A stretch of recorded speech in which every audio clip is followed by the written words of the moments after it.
This is a reading from the poem of the Man God by Maria Valtorta, Volume 4, Episode 535. At the Feast of the Dedication of the Temple, 9th of December, 1946. It is impossible to stand still in the cold, windy morning. A biting wind blowing on the top of the Moriah from northeast is causing garments to flutter and eyes and faces to redden. And yet there are people who have come up to the temple to pray. But there are no rabbis with their respective groups of disciples, and the court looks larger and above all more dignified, deprived of the bawling, pompous gang that usually dwells there. And it must be very odd to see it so empty, because everybody is surprised, as if it were something new, and Peter becomes suspicious as well. But Thomas, who looks even more robust, enveloped as he is in a wide, heavy mantle, says, "They must have locked themselves in some room, lest they should lose their voices. Are you missing them?" And he laughs. "Not I. I wish I never saw them again, but I would not like it to be."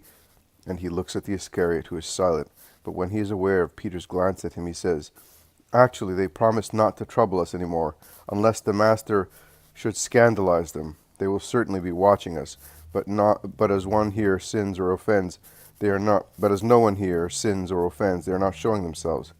So much the better, and may the Lord bless you, boy, if you succeeded in making them reason." It is still early. There are only few people in the temple. I say few, and that is what they seem to be because of its vastness, considering that it takes crowds of people to make it look full. 200 or 300 people are hardly noticed in that complex of porches, courts, halls, and corridors.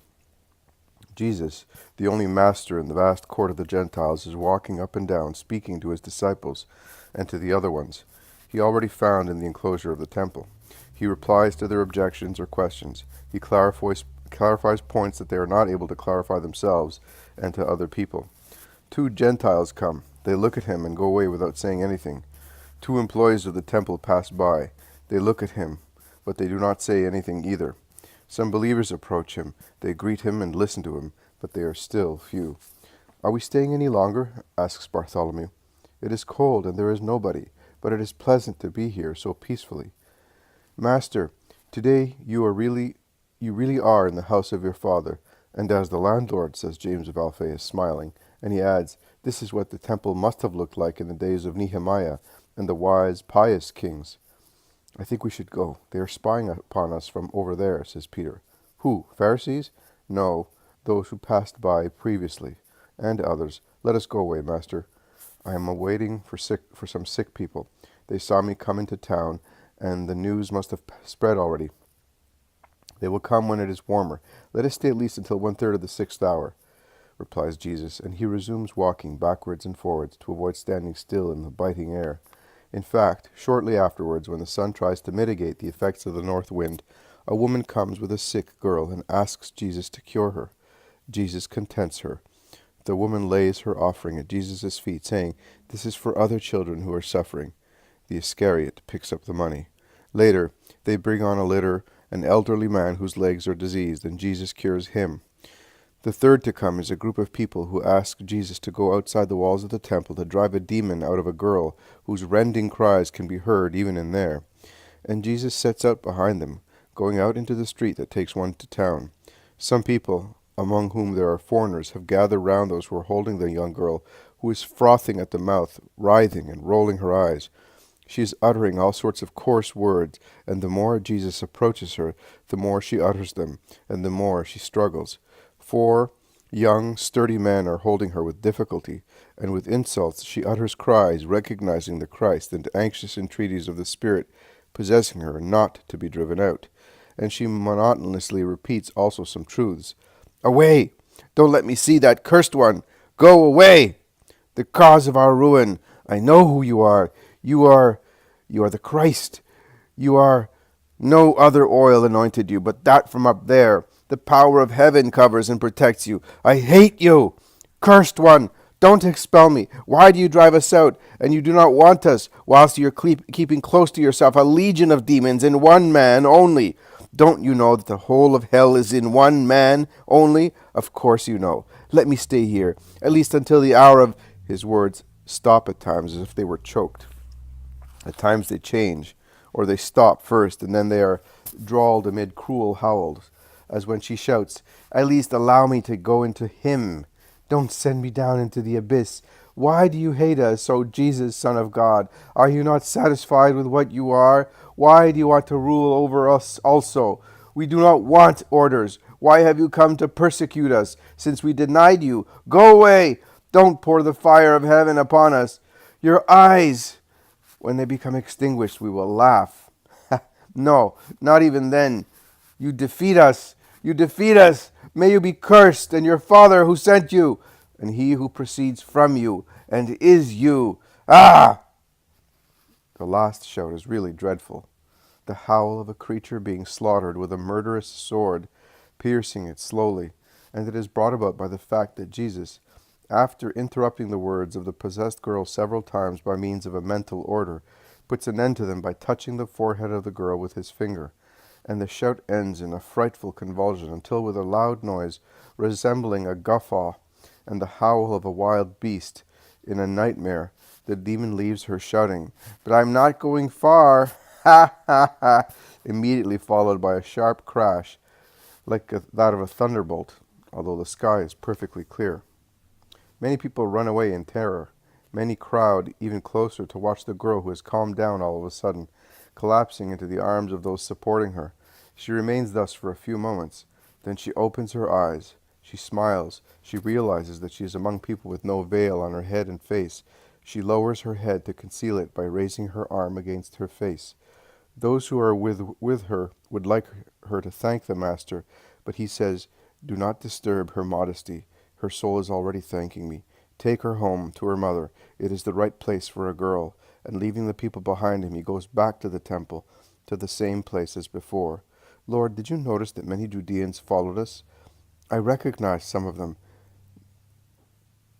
There they are over there. They are the ones who were spying upon us previously. Look how they're discussing among themselves," says Peter. They must be discussing into which of them the demon has gone. There is also Nahum, Annas' trustee. He is the right type, says Thomas. "Yes, but you did not see because you had your back turned on him. But the fire burst out just over his head," says Andrew, while his teeth are almost chattering. "I was close to him, and I got a fright." Actually, they were all gathered together, but I saw the fire burst over us, and I thought I was going to die. And more than that, I trembled for the Master. It seemed to be suspended over his head, says Matthew. "Not at all. I saw it come out of the girl and burst over the wall of the temple," states Levi, the shepherd disciple. Do not argue with one another. The fire did not point out at anybody. It was only the sign that the demon had fled, says Jesus. But he said he was not going far, objects Andrew. Words of a demon, they are not to be listened to. Let us instead praise the Most High for these 3 children of Abraham, whose bodies and souls have been cured. In the meantime, many Judeans who have come out from here and there, but there is neither a Pharisee nor a scribe, nor a priest in their group, approach Jesus and surround him. And one of them comes forward, saying, "You have done a great thing today, the real work of a prophet, of a great prophet, and the spirits of the abyss have said great things of you, but their words cannot be accepted unless your word confirms them. We are dismayed at those words, but we are seriously afraid of being deceived, because Beelzebub is known to be the spirit of falsehood. We would not like to be mistaken nor to be deceived, so tell us who you are, speaking the truth and justice. Have I not told you many times who I am? I have been telling you for almost 3 years, and before me John told you at the Jordan, and the voice of God from heaven. That is true, but we were not there then. Since you are just, you must understand our worry. We would like to believe that you are the Messiah, but too often the people of God has been deceived by false Christs. With an unerring word, comfort our hearts that are hoping and waiting, and we will worship you." Jesus looks at them severely. His eyes seem to be piercing their flesh and laying their hearts bare. He then says, "Very often men can really tell lies better than Satan.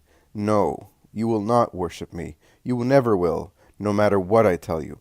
And even if you did, whom would you worship? Whom? Our Messiah. Would you be worth so much? Who is the Messiah according to you? Tell me, that I may know what you are worth." The Messiah? The Messiah is he who by God's order will gather together the scattered people of Israel, making it the triumphant people under whose power the whole world will be subject. What? Do you not know what the Messiah is? I know, but not as you know. So according to you, is he a man who, excelling David and Solomon and Judas Maccabee, will make Israel the nation that will rule over the world? That is what he is. God promised it. All vengeance, all glory, all vindication will come from the promised Messiah. It is written, you shall worship no one but the Lord your God. Why then should you worship me, if in me you can only see the man Messiah? What else should we see in you? What? And have you come to question me with such feelings? Race of sly and venomous vipers, and sacrilegious as well, because if you could see in me only the human Messiah, and you worshipped me, you would be idolaters. God only is to be adored. And I solemnly tell you once again that he who is speaking to you is greater than the Messiah, who you pretend has the missions and duties and powers that you, devoid of spirit and wisdom, imagine. The Messiah is not coming to give his people a kingdom such as you believe. He is not coming to take vengeance upon other powerful people. His kingdom is not of this world, and his power exceeds all the limited power of the world. You are humiliating us, Master. If you are a master and we are ignorant, why do you not want to teach us? I have been doing that for 3 years, and you are more and more in darkness because you reject the light. It is true. Perhaps it is true, but what happened in the past may not take place in the future. What? You who pity publicans and prostitutes, and you absolve sinners, are you going to be merciless towards us, only because we are stubborn people, and we find it difficult to understand who you are?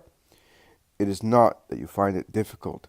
The trouble is that you do not want to understand. To be dull-witted would not be a fault. God has so much light that he could enlighten the dullest intellect, providing it were full of good will. You lack that will. Nay, you have the very opposite will. That is why you do not understand who I am. It may be as you say. You can see how humble we are. But we beg you, in the name of God, answer our questions. Do not keep us in doubt any longer. How long must our minds be uncertain? If you are the Christ, tell us openly. I have told you. I told you in your houses, in your squares, in the streets, in villages, upon the mountains, along rivers, in front of the sea, in the deserts, in the temple, in your synagogues, in your markets, and you do not believe me. There is no place in Israel where my voice has not been heard, even the places that abusively have borne the name of Israel for ages, but are separated from the temple, even the places that gave the name to this land of ours, but from rulers have become subjects, and never got completely rid of their errors to come to the truth. Even Syro-Phoenicia, shunned by rabbis as the land of sin, have heard my voice and known who I am. I told you, and you do not believe my words. I acted, and you have not paid attention to my action with good spirit. If you had done that with the right intention of making sure about me, you would have ended by having faith in me, because the deeds I accomplish in the name of my Father bear witness to me. Those of good will have followed me because they recognized me as the shepherd, have believed in me and in the witness that my deeds bear. What, do you perhaps think that what I do has no beneficial purpose for you? No beneficial purpose for all creatures? Do not believe it, and do not think that the benefit consists in the health of the individual, recovered through my power, or in being freed from being possessed, or from the sin of this one or that one. That is a benefit limited to individuals, too little compared with the power emanated from the supernatural source, from the source which is divine rather than supernatural, to be considered as the only benefit. There is the collective benefit of the deeds I perform, the benefit of removing all doubt in uncertain people, of convincing opponents, in addition to reinforcing the faith in believers. My Father gives me the power to do what I do for that collective benefit in favor of all men, present and future, because my works will bear witness to me with all future generations, and will convince them of me.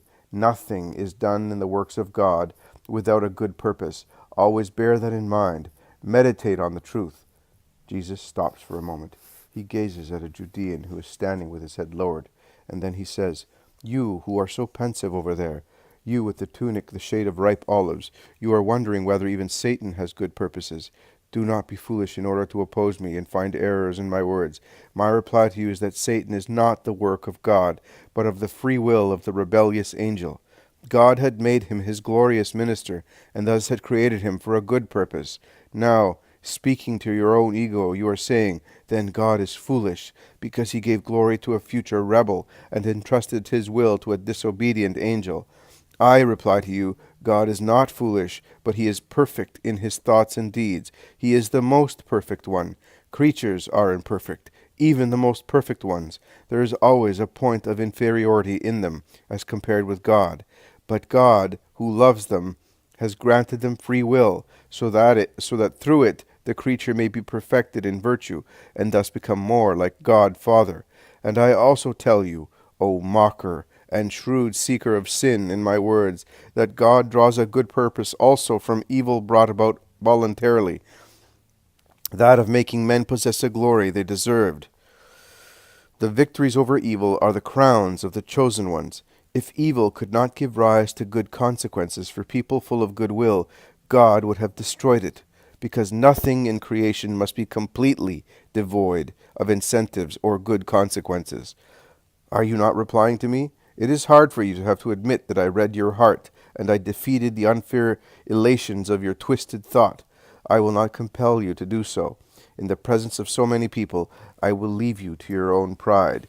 I do not claim to be declared winner by you, but when you are alone with these people who are like you, and with those who sent you, then do admit that Jesus of Nazareth read the thoughts of your mind and choked your objections in your throat with the only weapon of his word of truth. But let us leave this personal interruption and revert to the many people who are listening to me. If one person only among many should convert his spirit to the light after hearing my words, my fatigue of speaking to stones, nay, to sepulchres full of vipers, would be recompensed. I was saying that those who love me have recognized me as the shepherd because of my words and my deeds, but you do not believe. You cannot believe, because you are not my sheep. What are you? I am asking you. Ask yourselves in the depth of your hearts. Do not be foolish. You can know yourselves for what you are. It is enough to listen to the voices of your souls that are not happy to continue offending the Son of Him who created them. Even if you know what you are, you will not admit it. You are neither humble nor sincere, but I will tell you what you are. You are partly wolves and partly wild goats, but none of you, notwithstanding that you wear the skins of lambs, pretending to be lambs, are true lambs.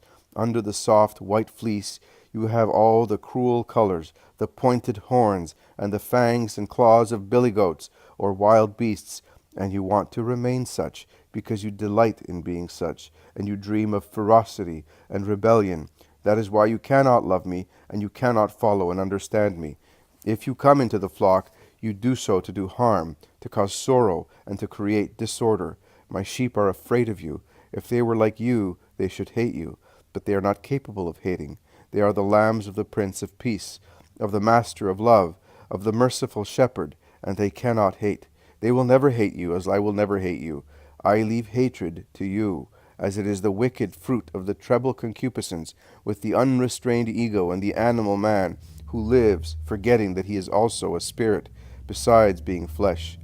I keep for myself what is mine, love, and I transmit it to my lambs, and I offer it also to you, to make you good.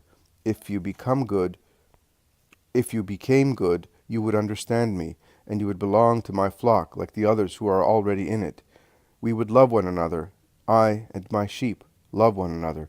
They listen to me. They recognize my voice. You do not understand what it really means to know my voice. It means that one has no doubts about its origin, and one can distinguish it among 1,000 other voices of false prophets as the true voice that came from heaven. Now and always, also among those who consider themselves followers of the wisdom, and they partly are, there will be many who will not be able to tell my voice from other voices speaking of God, more or less with justice, but which will be voices inferior to mine. You always say that you will be going away soon. Then you say that you will always speak. If you go away, you will not be able to speak any more, objects a Judean in the scornful tone in which one would speak to a person of unsound mind. Jesus replies again in his patient, sorrowful tone that sounded severe only when he began to speak to the Judeans, and later when he replied to the internal objections of a Judean. I will always speak, that the world may not become completely idolatrous, and I will speak to my disciples who have been chosen to repeat my words to you. The Spirit of God will speak, and they will understand that what even wise men will not be able to understand, because scholars will study the word, the sentence, the manner, the place, the how, the instrument through which the word speaks, whereas my chosen ones will not get lost in such useless studies, but, lost in love, they will listen, and they will understand, because the love will speak to them. They will distinguish the ornate pages of learned people, or the false pages of false prophets, or of the rabbis of hypocrisy, who teach polluted doctrines, or teach what they do not practice, from the simple, true, deep words coming from me. But the world will hate them because of that, because the world hates me, light, and it hates the children of the light, and the dark world that loves darkness propitious for its sins. My sheep know and will know me, and will always follow me, also on the ways of blood and sorrow, along which I will be the first one to go, and they will come along them after me. The ways that lead souls to wisdom, the ways that the blood and tears of those who are persecuted because they teach justice will illuminate, so that they may stand out in the dark fumes of the world and of Satan, and they may be like trails of stars leading those who seek the way, the truth, the life, but do not find who can take them there, because that is what souls are in need of a guide who may lead them to the life, to the truth, to the right way. God is merciful towards the souls that seek and do not find, not through their fault, but because of the laziness of shepherds who are like idols. God is merciful towards the souls that get lost when they are abandoned to themselves and are received by Lucifer's ministers, who are always ready to welcome those who have lost their way, to make them proselytes of their doctrine. God is merciful towards those who have been deceived only because the rabbis of God, the so-called rabbis of God, have taken no interest in them. God is merciful towards all those who come up against depression, darkness, death, through the fault of false teachers, who have only the appearance of teachers, and the pride of being called such. And for those poor souls, as he sent the prophets for his people, as he sent me for the whole world, so later after me he will send the servants of the word, of truth and love, to repeat my words, because my words give the life. Therefore my sheep of the present times and of the future will have the life that I give them through my word, and it is eternal life for those who accept it, and they shall never perish, and no one will ever be able to snatch them from my hands. We have never rejected the words of the true prophets. We have always respected John, who was the last prophet, replies the Judean angrily, and his companions echo him. He died in time not to be hated and persecuted also by you. If he were still alive, his "it is against the law" uttered for an incest would be repeated also to you, as you commit spiritual adultery by fornicating with Satan against God, and you would kill him as you intend to kill me. The Judeans become angrily uproarious and are ready to strike, as they are tired, feigning to be meek. But Jesus is not worried. He raises his voice to dominate the tumult, and he shouts, "And you have asked me who I am? Hypocrites! You said that you wanted to know to be certain, and now you say that John was the last prophet, and twice you condemn yourselves for lying. Once because you say that you have never rejected the words of the true prophets, and then because by saying that John is the last prophet, and that you believe the true prophets, you deny that I also am a prophet, at least a prophet, and a true one. Lying lips, deceitful hearts. Yes, I solemnly tell you, here, in the house of my Father, that I am more than a prophet. I have what my Father gave me. What my Father gave me is more precious than everything and everybody, because it is something on which the will and power of men cannot lay their rapacious hands. I have what God gave me, and although it is in me, it is still God, and no one can snatch it from the hands of my Father, or from me, because it is the same divine nature. My Father and I are one." Ah, how horrible! Blasphemy! Anathema! The howling of the Judeans resounds in the temple, and once again the stones used by the money changers and vendors of animals to hold their enclosures fast supply those who are looking for suitable weapons to strike. But Jesus rises with his arms folded on his chest. He has climbed on a stone bench to be taller and more visible, and he thus dominates the crowd with his sapphire eyes.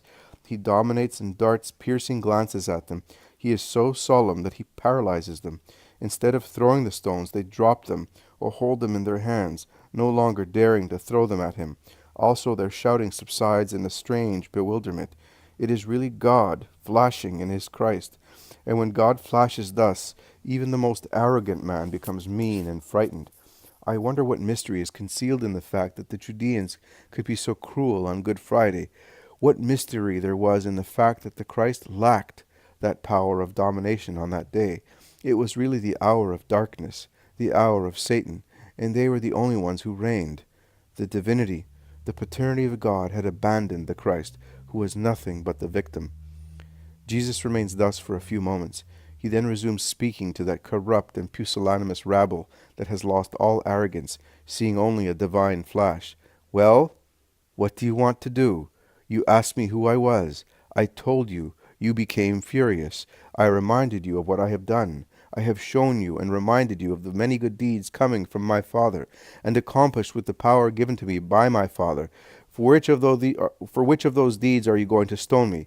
Because I taught justice? Because I brought the gospel to men? Because I came to invite you to the kingdom of God?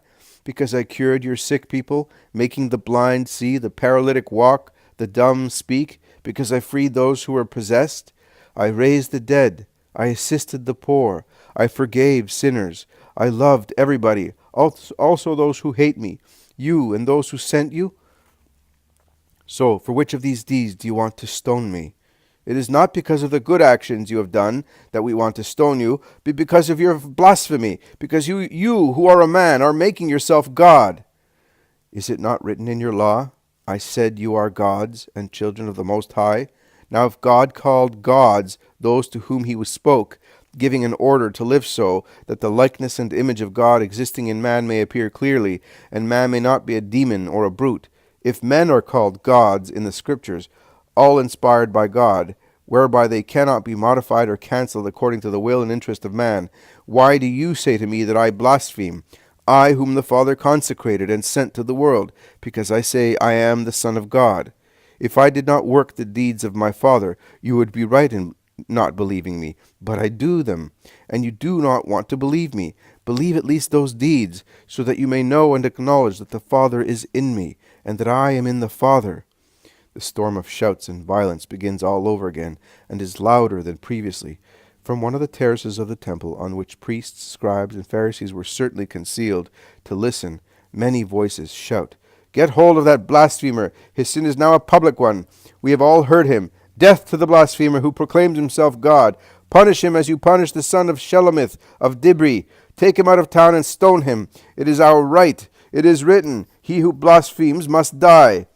The incitements of the leaders stimulate the wrath of the Judeans, who try to seize Jesus, tie him up, and hand him over to the magistrates of the temple, as they are already rushing there, followed by the temple guards. But once again the legionaries are faster than they are, as watching from the Antone they have seen the tumult, and they come out of the barracks towards the spot where they are shouting, and they respect no one. The shafts of the lances fall heavily on the heads and backs, and they stimulate one another with jeers and insults to deal with the Judeans. Lie down, you dogs! Make way! Strike that stingy fellow hard, Licinius! Go away, fear makes you stink more than ever. What do you eat, you dirty ravens, to be so fetid? You are right, Basso, they purify themselves, but they still stink. Look at that big-nosed fellow over there. Put them against the wall, and we'll take their names. And you, owls, come down from there. In any case, we know you. The centurion will have to write a good report for the garrison commander. No, leave that one. He is an apostle of the rabbi. Don't you see that he looks like a man and not like a jackal? Look how they are running away over there. Let them go. To have them all convinced, we should have them all transfixed on our shafts. Only then they should be tamed. Only then they would be tamed. I wish it happened tomorrow. Ah, I caught you, and you're not getting away. I saw you, you know. The first stone was yours, and you will have to answer for striking a soldier of Rome. And this one, too. He cursed us, insulting our insignia. Ah, did he? Really? Come here. We will make you love them in our prison.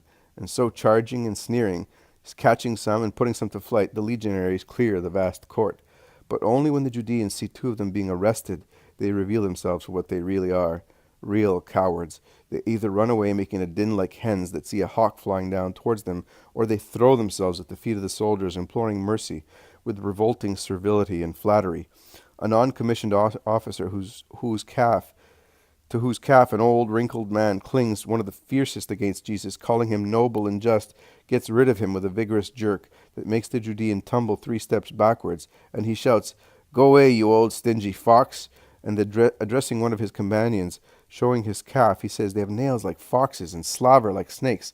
Look here, by Jove, Maximus, I'm going to the Thermae at once to get rid of the marks of that slobbery old man." And he goes away angrily with his calf marked with scratches. I have lost sight of Jesus completely. I could not say where he has gone or by which gate he has gone out. I only saw for some time the faces of the 2 sons of Alphaeus and of Thomas appear and disappear in the confusion, struggling to make their way, in the faces of some shepherd disciples intent on the same work. Then they also disappeared, and I was left with the last din of the wicked Judeans, intent on running here and there to avoid being captured and identified by the legionaries, who I got the impression enjoyed themselves being able to hit the Jews hard, making up for all the hatred with which they have been gratified.